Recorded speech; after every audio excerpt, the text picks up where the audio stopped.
Here are my top 5 takeaways from last night's game, England versus Scotland. Number 1 is the first 10 minutes. Every football team, every football player, the last thing that you should be thinking about in a tunnel before you go out is making sure that your start to the game is really good. Your first pass, your first tackle, your first header, your first run, have to make sure that you don't give the other team encouragement. I thought last night in a game where England, Scotland obviously the underdog, they're going to want to come out and settle into the game. I thought that they started really well, but I thought England's start was really poor.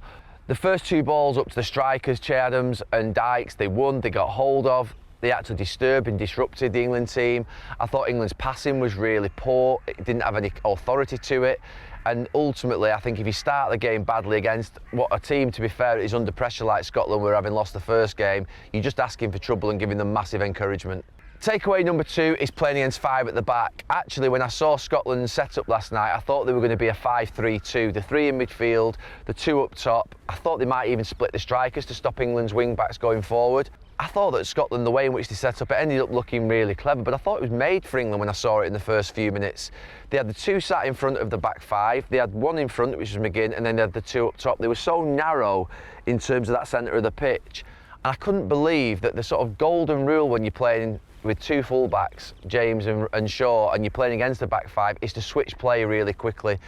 England never switch play. You play lots of little passes in area, you bring their team across, you switch play over to the other side to Shaw, and he's in acres of space. And it was on all night for basically England to pass quickly in those areas on one side of the pitch and then move it to the other side. They never did it. They never moved the ball quickly. They never put passes together on one side, and they certainly never switched play. And to me, that is the way in which you start to fatigue and tire out a team that are playing 5 at the back. Wembley's a big pitch, and I have to say I was really disappointed with England's back players and the midfielders with the use of the ball last night.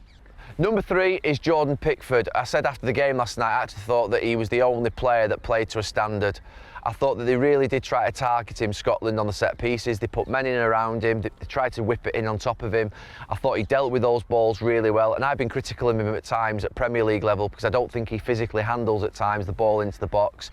I thought his shot stopping, which to be fair usually is good, was obviously safe last night and sound. And to be fair, I thought he performed really well. I thought generally he was the star performer for England. And for me, I have to say he's a far better goalkeeper at international level than he is at Premier League level. I think at England level, he reminds me a little bit of Barthez. Barthez for France was fantastic. I think put under less pressure than you would be obviously in league matches, and it really suits him. And I think that, you know, fair dues to him. I think he's no doubt being put under pressure obviously over the season in terms of questions being asked about whether he'll keep his spot, but I definitely think that last night was a really good night for him. Takeaway number 4 is the boos at half-time and at the end of the game, and I have to say that I was really surprised. Obviously, we want fans back in the stadium and they have the right to boo and do whatever they want to in terms of team's performance, but they were really harsh on the team last night. I think maybe because they built themselves up to this such special occasion, and the fact that obviously England didn't play well, but also there weren't any goals. It was a 0-0 draw. Scotland managed the game really well, but I did think the boos were a little bit harsh. I thought that, you know, they gave England a really tough time, and at the end of the game it was a real loud chorus of boos that, you know, were made. And so look, that's going to have a real impact on the England team. I think that it'll sober them up a little bit after the first game against Croatia, where the feeling was really good, and now puts them under a little bit of pressure, but resets them certainly for the Czech game in 3 days' time. Takeaway number 5 is the lull in between games, and particularly after games in tournaments where you've not had the best of performances and not the best result. And it's a really important 3 or 4 days. I always felt in tournaments, and I've been to 8 of them, that, you know, picking yourself up after a disappointing performance and getting yourself ready 3 days later, the media scrutiny that's on you, you know that the criticism is going to come in the next few days, and there's a bit more pressure on England. Actually though, I don't think that this is as bad as it seems at all. I feel quite calm about England. I think that, to be fair, there's a tendency always probably to go too far one way when we win and too far the other when we lose. And last night we didn't lose, we drew. I think clean sheets are really important. I think Gareth has got this as the bedrock of this tournament. I don't think he wants to concede a goal for love nor money. You might say that no manager wants to concede a goal for love nor money, but the way in which we're setting up, we're really pragmatic, we're quite safe.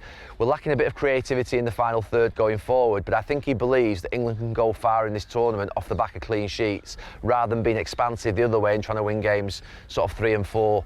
So for me, Yeah, there's an interesting period in this next 2 or 3 days. The choruses and cries will be there for Grealish to start, Foden to start, Mount to start. Get them all in, let's create more chances. I don't think Gareth will fall for that at all. I think he'll prepare in exactly the same way for the Czech Republic. And these lulls that I say you have in this period of 3 or 4 days, he's settling the players down. And as a coaching team, and Gareth's got more experience than most in terms of tournaments, he'll want to make sure that he just removes that emotion from it that he's going to feel in this next few days from a disappointing result of performance against Scotland.